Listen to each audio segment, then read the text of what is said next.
Ya, Saudara Leonardo Pocil ya, saya mau tanya. Kenapa kalian orang Kristen itu menyembah iblis?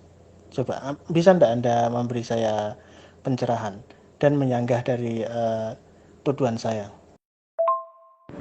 Ah, iblis yang mana tuh? Kalau iblis setahu saya itu dalam Injil tuh Mamon. Mamon yang dikatakan sama Yesus, masa kan bukan Yesus, Tuhan Yesus atau Nabi Isa. Tuhan Yesus Nabi Isa bilang, masakan kamu percaya kepadaku, percaya juga kepada Mamon. Mamon itu siapa? Ya iblis. Mamon itu iblisnya, budaknya kalian itu Mamon itu. Bisa bisa dibilang budak, bisa juga dibilang malaikatnya kalian, malaikat kalian itu. Mamon namanya. Maksudnya iblis yang mana nih? Coba pertanyaannya yang jelas. Jangan hanya membuat statement iblis. Jangan sampai nanti kamu yang masuk neraka karena sudah sudah tersedia neraka bagi kalian yang selalu membenci, selalu membuat statement-statement yang enggak berbobot. Begitu, Abang. Saya tidak mengada-ngada atau membuat statement yang bodong ya. Sekarang begini, pada Yohanes 8:44 itu kan dikatakan iblis ya, apabila ia berkata itu dusta, ia berkata atas kehendaknya sendiri sebab ia adalah pendusta dan bapa segala dusta. Anda setuju tidak pada Yohanes 8:44 bahwa bapa segala dusta itu adalah iblis? Iya, saya setuju apa yang dikatakan itu. Tapi Bapak dalam segala dusta itu dalam artian ya bukan Yesus, kan itu kan Tuhan Yesus yang mengatakan. Nabi Isa yang mengatakan, Tuhan Yesus. Apabila dia berkata dusta, dia adalah bapak segala dusta. Dia menjadi bapak iblis, bapak bapak yang setan-setan, bapak siluman-siluman. Tapi itu bukan Yesus. Masa kamu bilang Yesus yang adalah Tuhan iblis? Bagaimana kamu itu? Oke, kita sudah sepakat ya pada Yohanes itu ya, bahwa bapa segala dusta itu adalah iblis, dan Anda pun sudah sepakat. Sekarang Anda lihat di Matius 16:28 ya. Yesus berkata, sesungguhnya di antara orang yang hadir di sini ada yang tidak akan mati sebelum mereka melihat anak manusia datang sebagai raja dalam kerajaannya. Kita semua, orang Kristen semua kan sepakat bahwa kedatangan Yesus sebagai raja itu adalah pada kedatangan kedua. Nah, pada perkataan Yesus pada Matius 16:28 ini, dia berkata ada orang yang tidak akan mati sampai melihat Yesus datang kedua kalinya sebagai raja. Saya mau tanya, orang itu di mana sekarang? Bisa nggak Anda kasih tunjuk bahwa orang yang dimaksud Yesus itu sampai sekarang masih hidup? Kalau Anda tidak bisa menunjukkannya, berarti seperti apa di Yohanes tadi, Yesus itu adalah bapa segala dusta, sebab Yesus itu berbohong. Iya, kan saya sudah bilang, Abang. Injil itu tuh Tuhan Yesus yang mengatakan. Itu adalah Nabi Isa. Bagi kalian itu adalah Nabi Isa.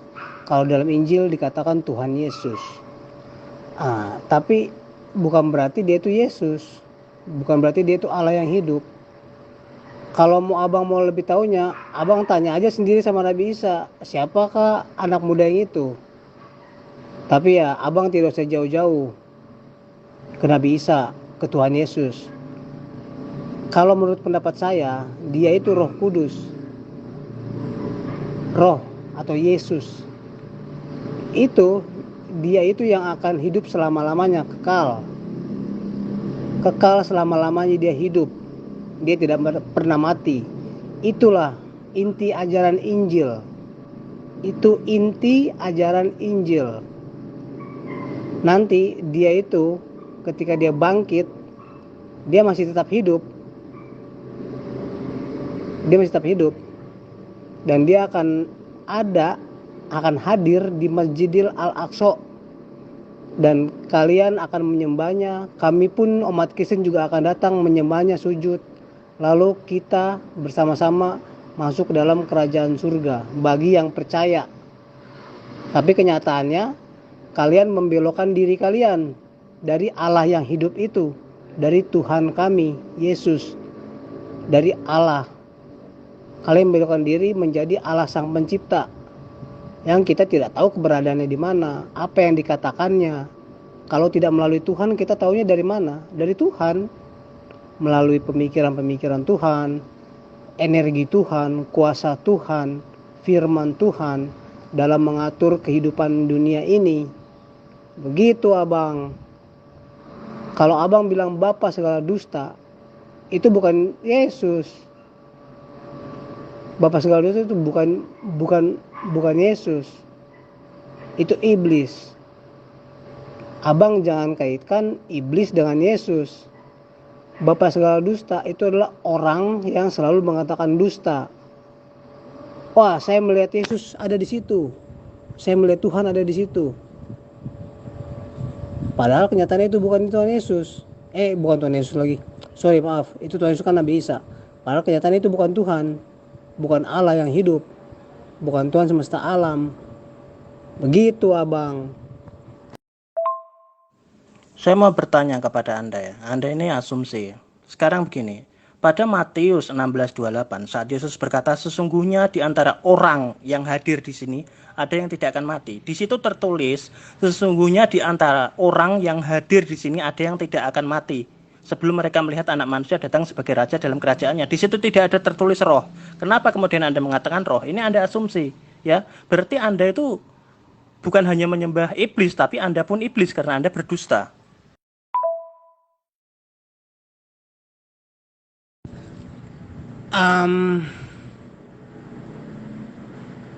Oke. Dari perdebatan kita tergantung abang. Abang mau bertahan dengan pendirian abang atau saya bertahan dengan saya punya pendirian.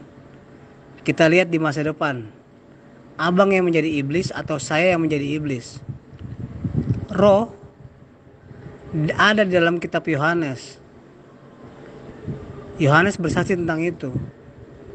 Abang kalau orang Kristen sudah pernah jadi Kristen terus kau jadi Islam, kau ingat kembali Yohanes 1 pasal 32 sampai 34.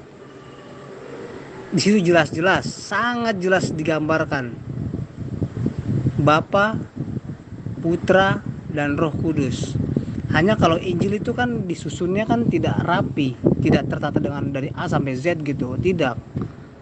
Itu hanya gambaran setiap kehidupan, masa lalu, masa sekarang.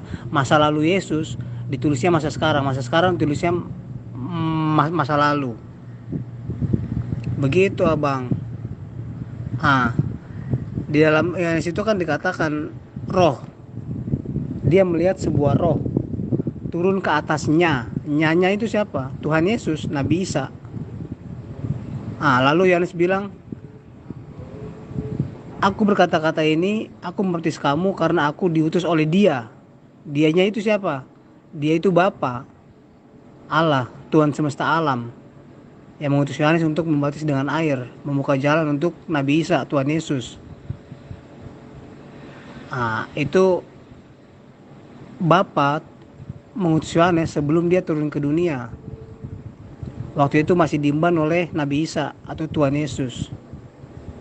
Akhirnya karena Nabi Isa, Tuhan Yesus tidak bisa mengembannya, ya Bapa sendiri yang turun ke dunia dalam rupa roh. Roh yang dilihat Yohanes itu sudah. Kalau dalam Lukas, Matius itu Roh Kudus turun ke atas Tuhan Yesus atau Nabi Isa berupa burung merpati. Menyerupai burung merpati. Kenapa menyerupai burung merpati? Ya karena Allah atau roh itu, Roh Kudus itu, Allah yang hidup itu, Tuhan yang sudah turun ke dunia, harus selalu ditinggikan. Siapa yang bisa meninggikan? Burung merpati, kan adanya selalu di atas terus, selalu di atas, selalu tinggi.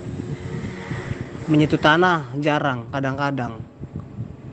Itu kenapa dibilangnya seperti dalam rupa burung merpati. Itu Roh Kudus, roh Allah yang hidup itu yang sudah turun ke dunia. Begitu abang. Selamat malam. Jadi kalau misalnya saya bilang anak muda yang dibilang Tuhan Yesus itu roh yang dibilang oleh Yohanes itu. Jadi abang jangan mencerna setiap ayat lalu abang asumsikan begini, asumsikan begitu. Begitu abang.